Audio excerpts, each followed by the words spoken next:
एकांत जो की है प्यारी छटा, बाकी चितवन तुम्हारी है।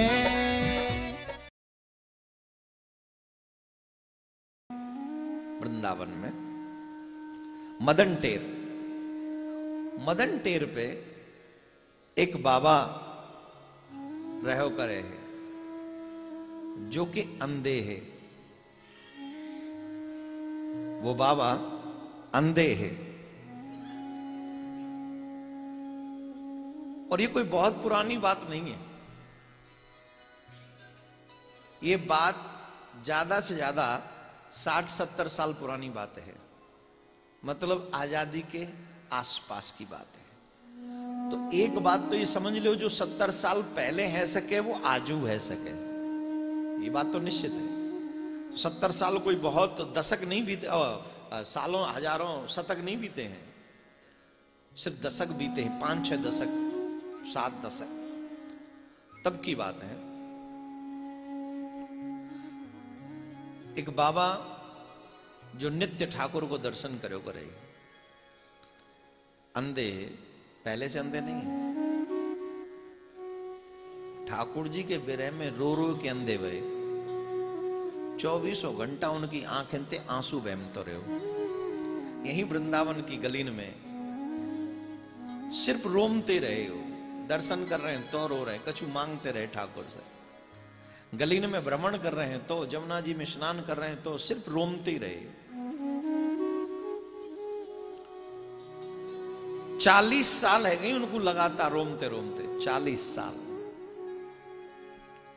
और एक ही शिकायत करे, आखिर मुंह पे ऐसो कहा परा दे गए हो कि आप मुंह को दर्शन नहीं दे रहे हो, आप सबन को दर्शन दे, पर मुंह को दर्शन नहीं दे। कबू तो मेरे ऊपर कृपा करो। कबू तो अब ये स्थिति है जाई उनकी कि वो कहूं भी मूर्छित है कि गिर जाए। पूरे दिन ठाकुर जी को भजन, सिर्फ नाम रसना, सिर्फ नाम ही जपते रहे और कुछ करे नहीं है।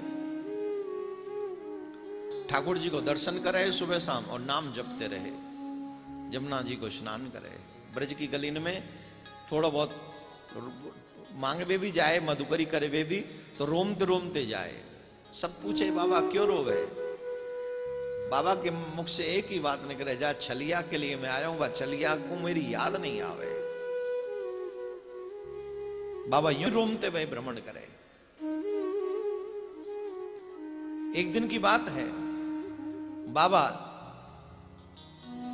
झाड़िन में है कि कहूं जा रहे और वहीं मूर्छित है कि गिर पड़े, बहुत रो रहे। एक दिन क्यों आपको मेरी याद नहीं आवे, क्यों आपको मेरी याद नहीं आवे, क्यों आपको मेरी। तो बाबा तो मूर्छित भय और वाही समय वहां है के युगल सरकार को निकरबो भयो। और जब युगल सरकार को निकरबो भयो तो राधा रानी तो दया की भंडार हैं, सागर हैं। तो राधा रानी ने कहीं देखियो जी बाबा रो रहे हो, तुम इनके ऊपर दया नहीं करो, हम तो तुम्हें तब जाने जब तुम इन्हें हंसाए के आओ। तो कन्हैया बोले आपकी आज्ञा को पालन करूं, जाऊं मैं बाबा से पूछूं। तो कन्हैया बाबा के पास में गए, तो बाबा से पूछी, कन्हैया ने बाबा से पूछी, बाबा तू रोए काहे को रहे हो, तू कहां है गए हो। बोले कछु ना भयो, तू ग्वारिया जा, तू मेरे जोरे मत आवे। अब डायरेक्ट तो आमे नहीं ना अपने रूप में। और बाबा फिर आंखें ते भी दिखे नहीं बाबा को। अरे तू कोई ग्वारिया होएगो, जा गैया चरा, तू मेरे रोवे ते कहा मतलब है। अरे बाबा तू बता तो सही कहा बात है। बोले मोह कछु ना है बताना, तू जा, जाके पीछे मैं आया हूं, भैया मेरी सुध नहीं आवे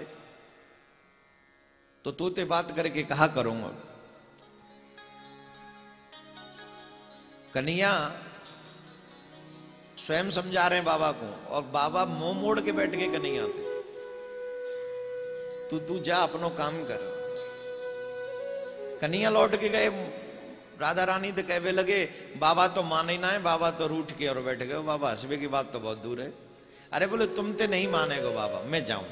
झट किशोरी जी गई और किशोरी जी ने पूछी बाबा तू क्यों रोवे? तो कहा है गोए? कहा तेरी बहू मर गई है। किशोरी जी ने पूछी बाबा तू क्यों रोवे? कहा तेरी बहू मर गई है। बाबा पे रहो नहीं गयो, एक तो इतनी मीठी बाणी, ऊपर ते बहू को नाम, वो एक लाली कह रही है। जट बाबा हंस गए और हंसते हुए बोले नाए बेटी बात जे नाए, लाली जे बात नाए, बहू बहू नाए मरी, मेरे तो बहू बहू कछु हती नाए। तो किशोरी जी बोली अच्छा तो तू जा मारे रो रो कि तेरो कोई ना है, तू जा मारे रो रो है।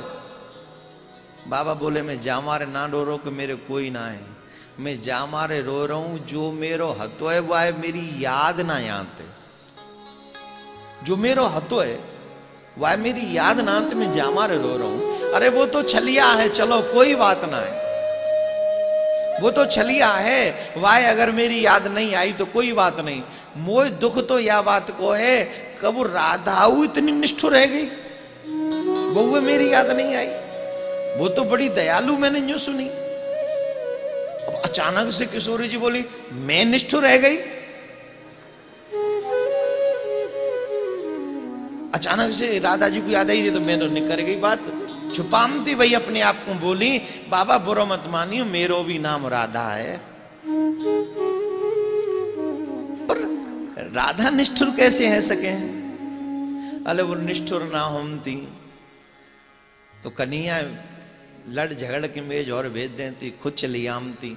इतनी साल है गई वाके बिरह में रोमते रोमते, वाको मेरी याद ने को नहीं आवे।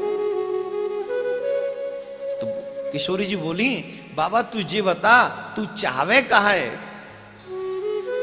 तूने बता तो सही तू चाहवे कहा है। बोले मैं तो जी चाहूं कि या जीवन की शाम हैवे ते पहले एक बेर सुंदर श्याम सर्वेश्वरी श्री राधा के संग दर्शन है जाए, बस चाहे वही समय मेरे प्राण निकल जाए, और कछु नहीं चाहूं, बस यूं ही चाहूं एक बेर वक्त उनको दर्शन है जाए। राधा जी बोली बाबा तो दर्शन होएगा कैसे, तू तो अंधो है, तू उनको दर्शन कर पावेगो कैसे बताइयो ने। बाबा बोले लाली तू बड़ी भोरी है,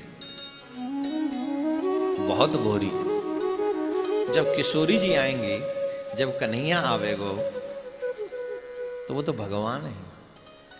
अपने कर कमल किशोरी जी जब मेरी एक नेत्र ते लगाएंगे तो मेरी ज्योति जागृत है जाएगी, दूसरे ते लगाएंगे मेरे दूसरी ज्योति जागृत है जाएगी, और तब मैं दोनों के दर्शन कर लूंगा। अब किशोरी जी से रहो नहीं गयो, झट किशोरी जी ने अपने कर कमल बाबा के एक नेत्र ते लगाए और फिर दूसरे नेत्र लगाए, और जैसे ही दोनों नेत्रन ते किशोरी जी के कर कमल को स्पर्श भयो, वही समय बाबा के दोनों नेत्रन में ज्योति आ गई और बाबा श्री प्रिया प्रीतम को दर्शन करके निहाल है।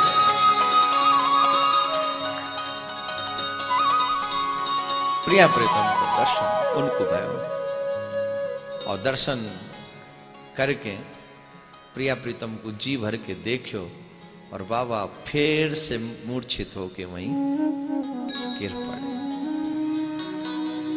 युगल सरकार भी पधार गए, चले गए बाबा की इच्छा पूरी करके। वाके बाद सवेरे कछु ब्रजवासी आए, बाबा को उठाए के लेके गए ठाकुर के मंदिर में।